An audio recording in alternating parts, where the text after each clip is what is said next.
pansinin po ninyo ito guys ha. Ang sabi po dyan, nang nag-post po na ito, wala na daw pong ibabalik or hindi na kailangan magbalik ng pera ng mga diskaya para maging state witness. Period. So pinapalabas po ng nag-post na ito na hindi nahahabulin ni Senator Marcoleta yung mga diskaya na ibalik yung mga nakulimbat po nila. So yun po ang pinapalabas po nito. So ibig sabihin po, masama ang tingin nila kay Senator Marcoleta. Pero ano po ba ang totoo niyan? So ito na tayo, doon tayo sa facts.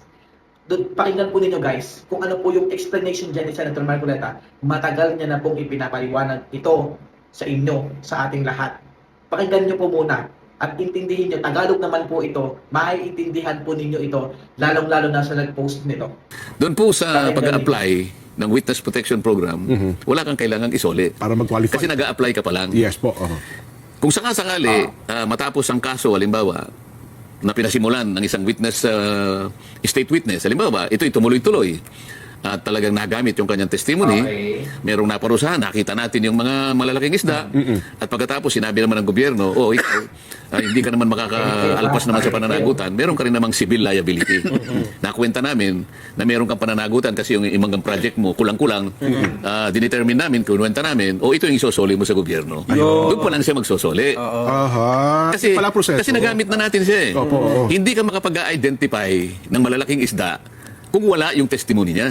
Walang gusto eh. Ang katapat nun, yung hindi mo lang siya madidemandang kriminal. Hindi na siya kasama doon sa pagkakakulong. Pero yung pagsusoli, andun pa rin. Nandun pa rin yun. Kaya nga sinabi ko, later on, pag nag-establish na meron kang pagkukulang talaga, nung masuri, maring wala kang ghost project, ngunit yung 10 naman na ginawa mo, dispalinghado, babayaran mo ang gobyerno. Yun pala ang proseso. Yun pala ang ang kaso, sinabi kasi ni Secretary Remulla, yung pa lang sa aplikasyon, magsoli ka na. Magsoli na.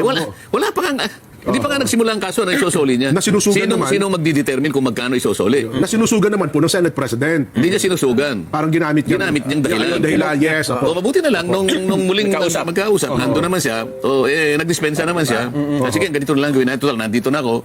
Pwede ko ba silang makakausap na ngayon? Sila na yung nagkaintindihan na, sige bukas, kayo mag-asawa, pumunta na sa Department of Justice para makaano kayo sa proseso. Ito na nga po yung kanina. Ito nga yung nangyari. Ay, nako, talaga ang mga tao.